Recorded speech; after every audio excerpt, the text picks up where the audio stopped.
El debate permanente, el único antídoto contra la manipulación de la opinión. La mesa de análisis con Olga Armida Grijalva y Jesús Moreno Durazo. Olga, ¿cómo está? Buenos días.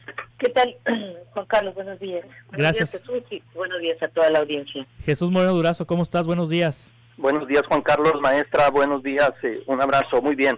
Qué gran espectáculo han dado los diputados federales del PRD, del PRI, del PES y del PT en estos últimos días, también de Morena, con respecto a la presidencia de la mesa directiva de la Cámara de Diputados, Olga, en donde ha sido toda una rebatinga para ver quién se queda con la mesa, que bueno, se supone que le corresponde por derecho fundacional de la legislatura al PRI por ser tercera fuerza política, pero el PT se la quiso arrebatar a la mala. Pues mira, ciertamente observando ese circo que se dio en el Congreso, pues vemos que hay una promiscuidad partidista, ideológica, la verdad que no sé ni cómo llamarle. Lo cierto, Juan Carlos y auditorio, esta es una muestra más de que los partidos ya cumplieron su papel histórico. Es una figura que no termina por morir. Para los que fueron creados, ya lo cumplieron y creo que lo cumplieron bien, pero ya con la complejidad, inclusive esta manifestación empieza a dar a las primeras décadas del siglo XX, han sobrevivido con dosis de medicinas muy potentes, llámese signo de pesos, ¿verdad? Sí. Pero siento yo que están ahorita en este momento en agonía. Y concretamente, es decir, aquí una vez más podemos en tela de juicio la representación.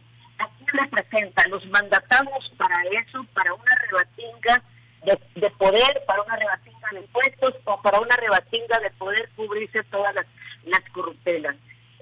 Viendo ahí en la lógica en que operó el PRI y el PP, pues a quién creerle. Uno les puede asistir el derecho y el otro dice, pues cómo le vamos a ceder este lugar a unos delincuentes, que además lo dijo más agresivamente. Que tiene razón, en el aspecto formal tiene uno, en el aspecto real el otro. ¿Cómo considerar? ¿Habrá realmente en todas estas posturas, me pregunto yo, un interés de enderezar el barco desde la trinchera donde ellos están como legisladores, tienen un papel fundamental y darle las directrices también al barco que está a la cabeza con el presidente?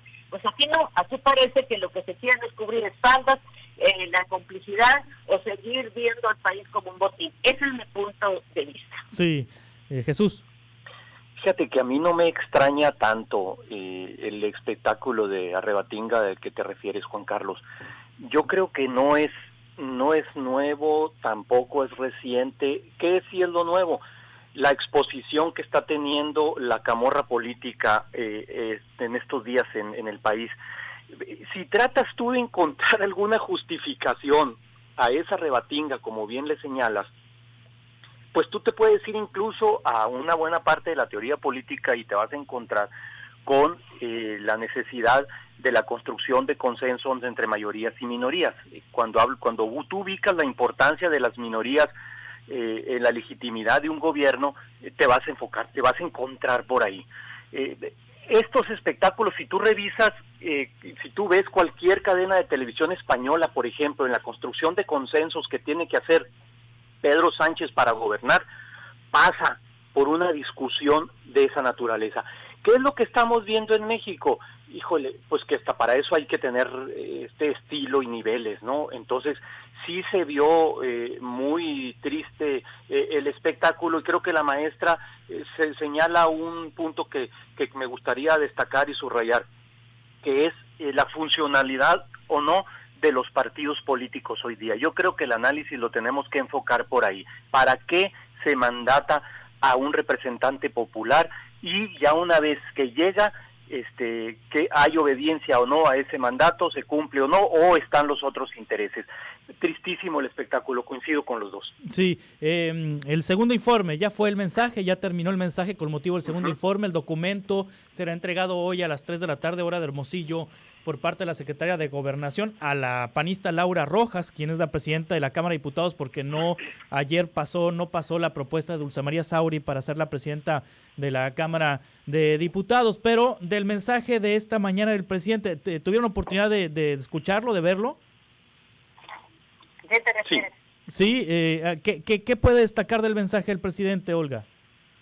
Pues mira, las personas que de tiempo atrás y mucho tiempo atrás nos hemos interesado por la cuestión pública, y ya no se diga con este nuevo modelo, esta modalidad que yo lo llamo una transparencia, democracia deliberativa, que son las mañaneras, pues no me sorprendió porque de una forma o de otra más o menos tenía ya una lectura de lo que sería el informe. Me pareció interesante en algunos rubros que no se habían tratado, o que al menos se nos... Por principio, el cambiar la forma, acuérdense de aquellos informes de monarcas externales y de besamanos que afortunadamente pasaron a la historia y pasaron a ser un escueto documento que pues quién sabe qué contendría y qué nos querían decir los diputados en su interpretación. Sí. Ese por una, a pasar a dentro de una institución y que primeramente el pueblo lo conociera y después hacer el protocolo legal o oficial para entregar al Congreso para su debido análisis. Me pareció interesante esto y hubo puntos que hay que resaltarlo en términos el primer punto con el que abrió fue abatir la corrupción, y creo que de eso pues ya estamos hasta el pepete de información, sí. Y además no desconocida, sino que ahora pues ya con más datos precisos, pero hizo un análisis en ese sentido. También fue muy importante la relación con los empresarios, darles un reconocimiento, porque a veces también se mantiene una postura de atacar al empresario. Son los malos y nosotros somos los buenos. Y en ese sector hay gente muy valiosa y hay otra gente pues que lo ha demostrado, están todos los que se han involucrado con la corrupción, con las licitaciones a modo, con todo lo que sabemos, pues son unos empresarios que no podemos darle ningún reconocimiento. Pero el mismo presidente lo dice, que estuvieron a la altura en términos de cómo la cuestión del salario, aumentar el salario, las pensiones, se logró la reforma al artículo 4 y no fue por una imposición sino por una negociación con el sector empresarial.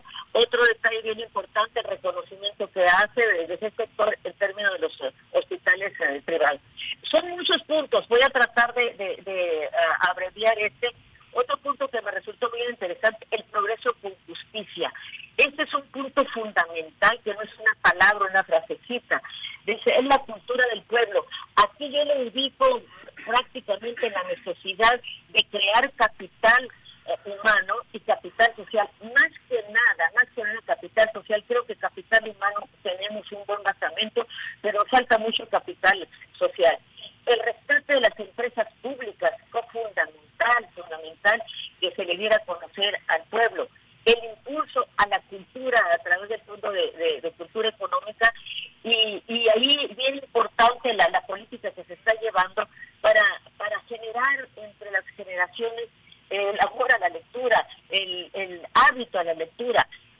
Me pareció las personas que van a intervenir en este último programa, en el primero, que fue Vientos del Pueblo, y este último que están impulsando el 21 para el 21, donde hace referencia a grandes escritores, políticos, filósofos, de los que mencionó Riva Palacio, Octavio Paz, Elenita Poniatosa, y don Luis Villoro, que es un excelente, prácticamente recién fallecido, pero que dejó un legado muy importante, que es cierto, siento que no se ha socializado ni se ha llevado a la expresión nacional, el legado de don Luis Villoro. Otro punto, el acuerdo de justicia con los yaquis, habría que ver en qué consiste ese acuerdo, ¿sí? El combate a la delincuencia en términos de irse a las causas, que eso fue una de las cosas que más ha insistido el presidente de estos 2 años.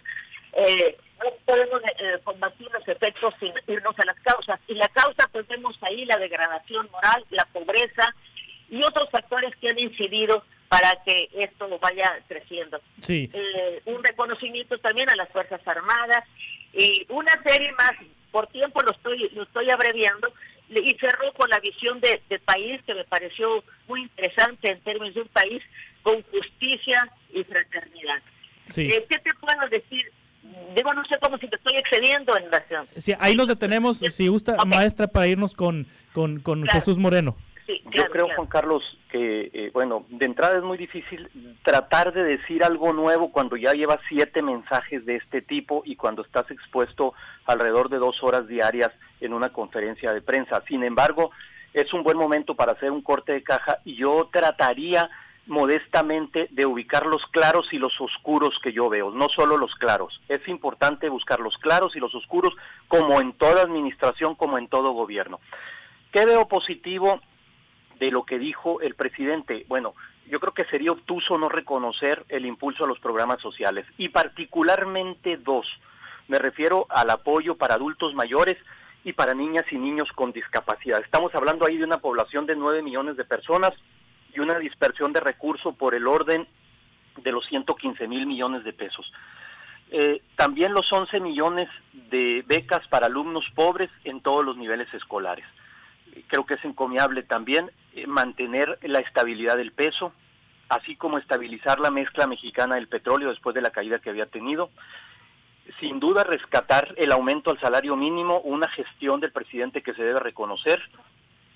Y algo que no se dijo, pero que yo tratando como de buscar más allá del discurso en esto de la lucha contra la corrupción, creo que la andanada emprendida contra las empresas factureras es un buen tangible de combate a la corrupción, quizá el más evidente de los esfuerzos hasta ahorita.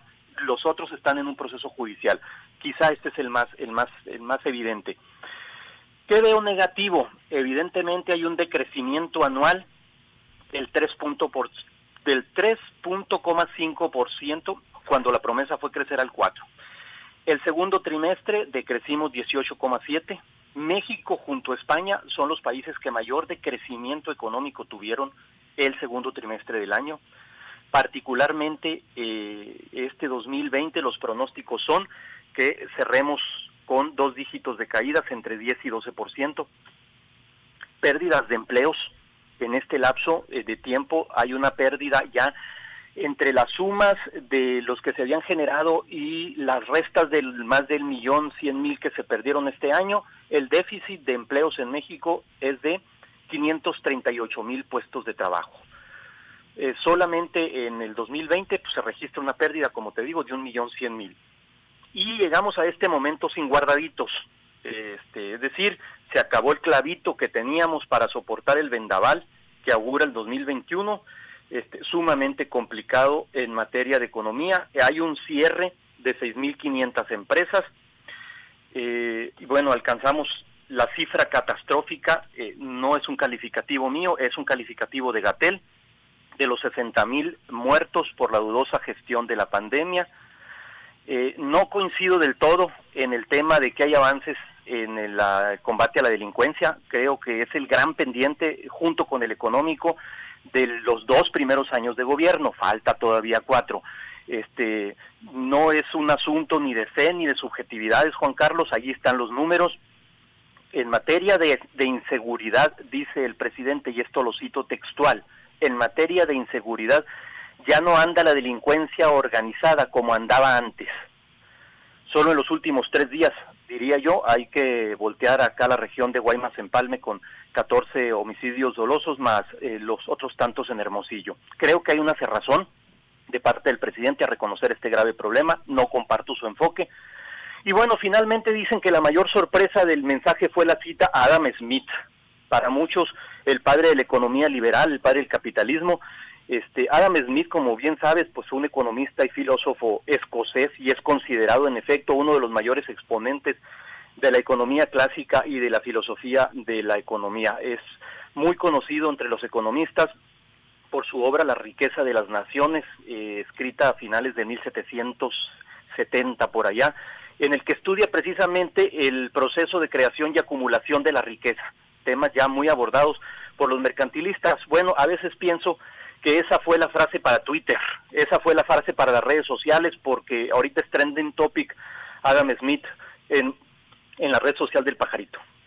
Muy bien, pues si me permites Olga. una observación, efectivamente fue muy novedoso señalar a este economista y que se conoce muy superficialmente y que desde sin duda, como dice Jesús, va a estar en las redes, como ha sucedido, y el mote de que estamos en el comunismo. Por Dios, muchos de los que hablan del capitalismo y se puede satanizar, hay que ver primero esas sombras, cómo se pervirtió el capitalismo, la cuestión del marxismo igual. Entonces, terminamos por enredarnos y se enreda más la gente que nada más ha escuchado de Marx, y esos son comunistas, aunque no sepa si es comunista. De Adam Smith, no es uno de la economía humanista, es uno de la economía humanista que se pervirtió y llegó a la máxima expresión con la economía liberal. Esa es otra cosa. Yo creo que esas cosas se tienen que aclarar. Y por último, esos oscuros que señaló Jesús, es cierto, sí hay, claro, sí hay oscuros. Entonces, lo que falta nada más de agregar es el porqué de esos oscuros, ¿sí? Se tomó este país, este régimen, como un país devastado de sus instituciones, devastado económica y moralmente. Y por otra parte, las proyecciones que se hacen en términos de crecimiento son el futuro sin tomar en cuenta los imponderables que surgen. En la propuesta esta de crecimiento del presidente no tenía una bola de cristal para ver que venía el COVID y todo lo que esto destapó. ¿Cómo hacerle frente a esta enfermedad cuando la cifra horroriza de 407 hospitales a medio construidos y abandonados y un déficit de 200,000 médicos? Entonces, eso también yo creo que es en un momento dado de reflexión. ¿Cuáles han sido los aciertos y desaciertos? Si estamos de acuerdo, y darles una argumentación, sí, porque es muy fácil decir fracasó en la pandemia, pero no voltear allá. Es muy fácil y todos estamos resintiendo la cuestión de la delincuencia, definitivamente, sí, pero también hay que voltear cuáles son las causas. Eso, si no partimos de la causa, no vamos a poder abatir los efectos. Muy bien. Gracias, Olga Armida Grijalva, y gracias, Jesús Moreno Durazo, por Juan hacer Carlos, estos análisis. dos cosas. No satanizo ni a Smith ni a Marx. Simplemente digo que está generando como distractor y que creo que así fue ponerlo en el discurso, citar a un clásico de la economía liberal como a Smith. Y dos, el bono de estar volteando al pasado en cualquier gobierno se le termina. La historia lo dice así. Ya llevan 2 años de gobierno, entonces el bono de decir que todo lo deconstruido y lo no construido tiene fecha de caducidad. Buenos días, gusto saludarlos. Gracias. Es voltear a la historia, ¿no? Gracias. Reporte 100.